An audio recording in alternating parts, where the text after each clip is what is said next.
АвтоВАЗ официально уведомил, с 1 января цены на большинство моделей Lada пришлось поднять. Причем рост затронул самые популярные модели. Исключение сделали лишь для двух наименее востребованных моделей. Вопреки привычной логике, их стоимость наоборот снизили. Базовые прайсы на сайте, не в автосалоне, на начало года выглядят следующим образом. Lada Vesta от 1 миллиона 581 тысячи рублей, плюс 56 тысяч в текущей цене. Гранта стартует с отметки 850 тысяч рублей. Рост составил 100 100 рублей или 13,5%. Нива Legend от 1 миллиона 99 тысяч рублей. Прибавка 40 тысяч. Нива Travel подорожает сильнее, до 1 миллиона 420 тысяч рублей, плюс 106 тысяч. Искра будет стоить минимум 1 миллион 277 тысяч рублей, рост 28 тысяч. На фоне этого особенно показательно выглядят скидки.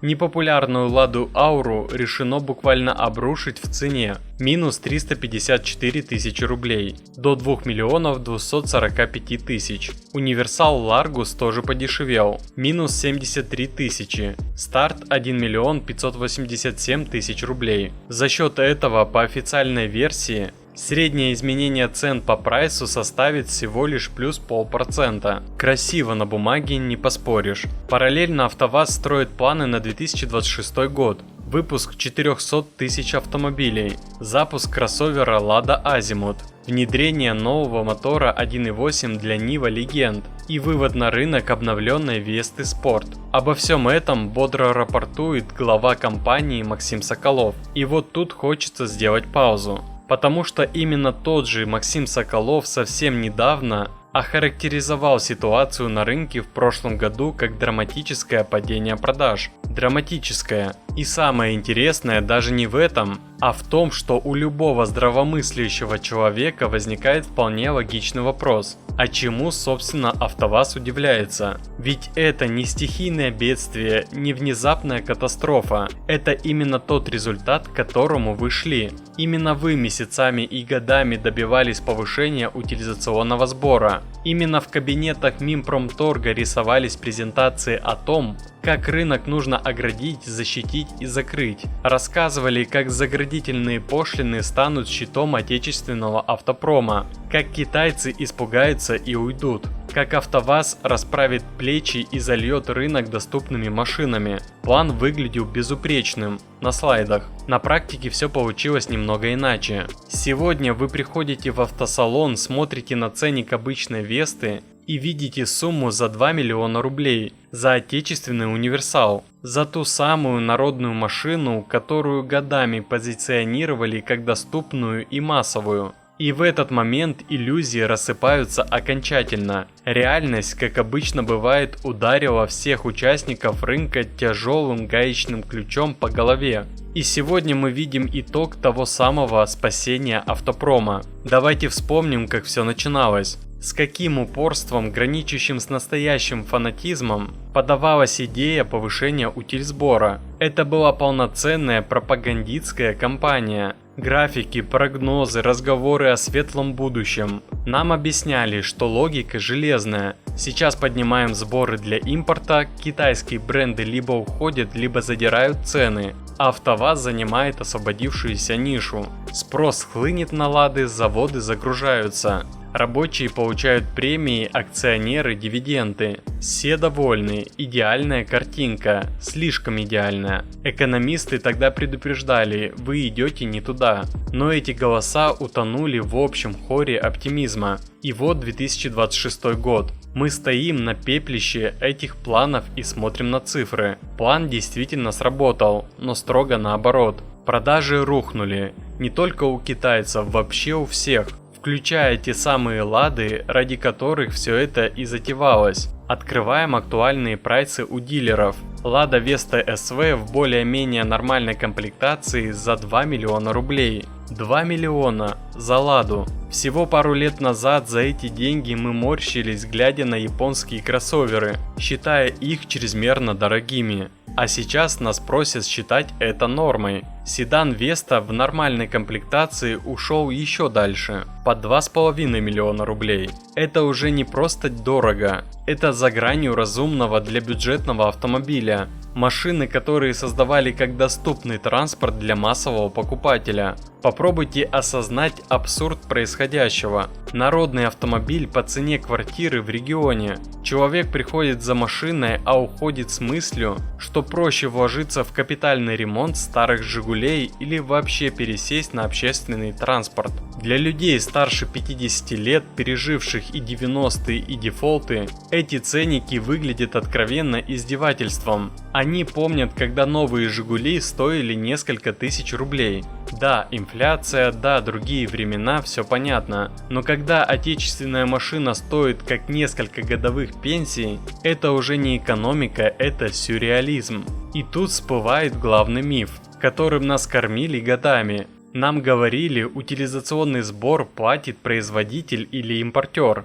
Покупатель, мол, тут ни при чем. Давайте расставим точки над «и». Любой налог, любой сбор всегда платит конечный потребитель, то есть мы с вами. Производители не привозят деньги из-за границы, они просто закладывают все издержки в цену. За 2024 год россияне заплатили в бюджет в виде утильсбора около 1,1 триллиона рублей. 1 триллион – это не подарок от китайских концернов, это наши деньги. А дальше начинается самая интересная часть. Почему дорожает Лада, если сбор вроде как направлен против импорта? Потому что возврат утильсбора отечественным производителям завязан на баллы локализации. А система этих баллов настолько запутана, что правила можно крутить как угодно. Критерии меняются, требования ужесточаются, и в итоге даже АвтоВАЗ не может вернуть все, что заплатил.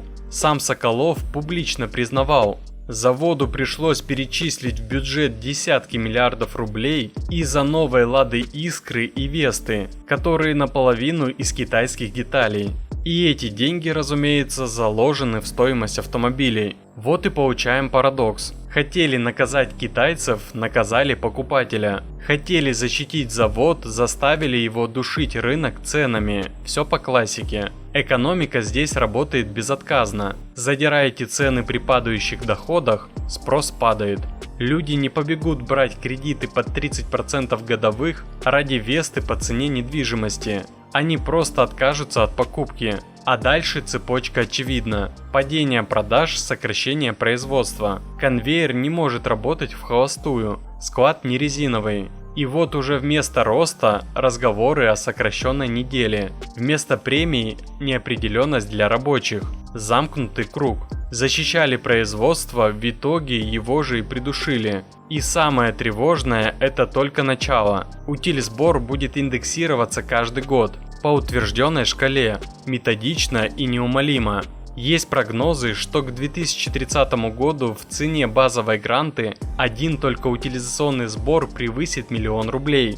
1 000 000 просто за право продать машину. Представьте себе этот момент. Вы приходите за самой дешевой машиной и слышите: 1 000 000 это сбор. А теперь поговорим о цене автомобиля. Это уже не рынок, это театр абсурда. И знаете, что самое ироничное? Цены весны 2022 года, которые тогда казались безумием, к 2030 будут вспоминаться с ностальгией. Руководство АвтоВАЗа сегодня искренне не понимает, почему схема не работает. Они правда думали, что если убрать конкурентов ценой, люди от безысходности побегут покупать Лады по 2-3 миллиона. Но забыли один нюанс. У людей ограниченные ресурсы. Зарплаты не растут вслед за прайсами, а кредиты по 30% это не покупка, это кабала. Покупатели это прекрасно понимают. Кто-то докатывает старые машины, кто-то вкладывается в капитальный ремонт, кто-то просто отказался от идеи новой машины,